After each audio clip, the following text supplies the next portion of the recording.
Westlake International Airport. It's the kind of place that smells like money, jet fuel, luxury, and endless ambition. Now, don't get me wrong, it's not as glamorous as it sounds, especially when you pull up to the runway in a beat-up old pickup truck. Like I did Marcus Jennings, 38, a mechanic who can fix just about anything. But in some eyes, I was still just a black man in a faded cap, here to repair a billionaire's jet. I stepped out of that truck and immediately felt the disdain radiate from the group of executives gathered nearby. Their tailored suits and sharp ties practically screamed their skepticism. Richard Hastings, the director of operations for Evans Aerospace, oh, he loved to look down his nose at folks like me.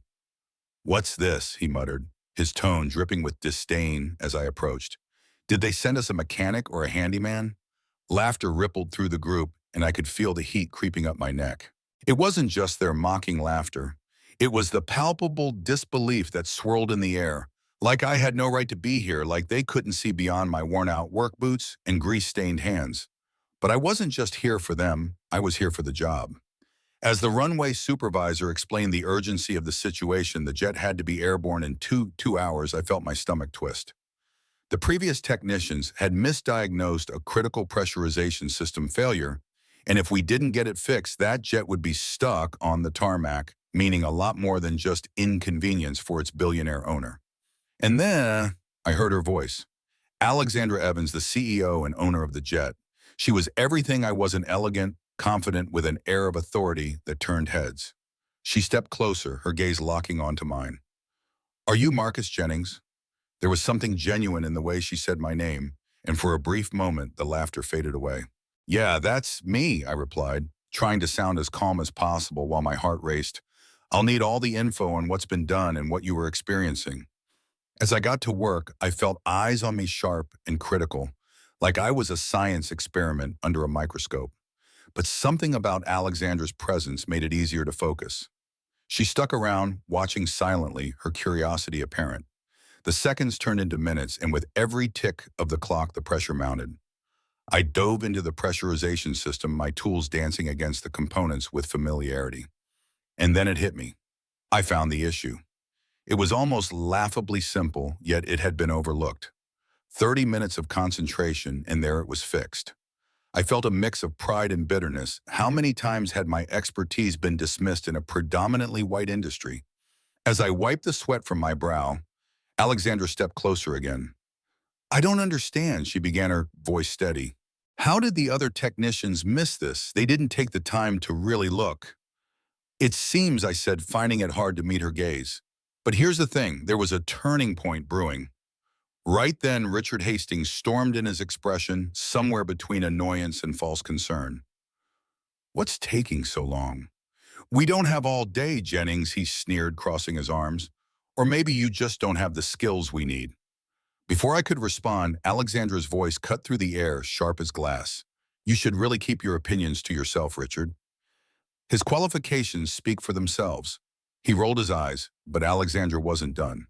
"This is Marcus Jennings. We're talking about the same man who revolutionized the pressurization system for the G7 conference.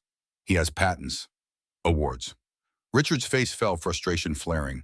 And in that moment, I felt something shift in the atmosphere. Finally, someone was standing up for me. The conversation escalated into something bigger. Alexandra had evidence.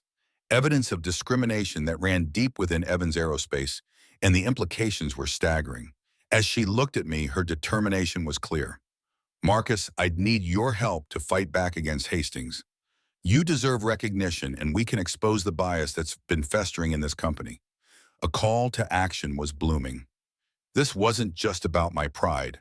As I opened up about my past, the unjust firing after years of honest work of innovation, I could feel the weight lifting. "I've kept documentation, everything I said," my voice steadying with resolve. "Emails, notes, evidence of their misconduct." Planning began, intention mounted as we prepared to take on Hastings. It felt monumental, like walking into a lion's den armed with a slingshot. When the day finally arrived for the board meeting, the air was electric. Hastings entered smugly, but his confidence was short-lived. One by one, Alexandra and I presented our evidence, and the room shifted. His manipulations became clear. And in a whirlwind of unveiling, he found himself suspended, his reputation crumbling before our eyes. But the story didn't end there. Through the dust settled over the executive floor, a new day began at Evans Aerospace. I was appointed Director of Technological Innovation, finally recognized for what I brought to the table. We created a program to reward employees for contributions previously unacknowledged, fostering an environment that embraced diversity. As for Hastings, his downfall wasn't just personal, it rippled through the entire company, leading to legal ramifications that made headlines. But the biggest change was on a larger scale. We opened a community technology center aimed at supporting marginalized youth, a place where they could learn and grow without facing the biases I had encountered. This wasn't just about me anymore. It was about lifting others up, building pathways for future generations who deserved a chance. At a company event, I found myself speaking about the vital need for structural change, the importance of recognizing diverse talent. And as I stood there looking at faces filled with hope, I felt a sense of peace wash over me, a reflection of the struggles behind me, but also a promise of the future. So what does this all mean? How do we reconcile the prejudice that exists in our world with the need for fairness, recognition, and justice? I invite you to share your thoughts in the comments. Have you faced similar challenges or witnessed injustice firsthand? Let's discuss, because every voice matters, and together we can pave the way for a brighter, more equitable tomorrow. Before you go, make sure to subscribe for more stories of resilience and triumph.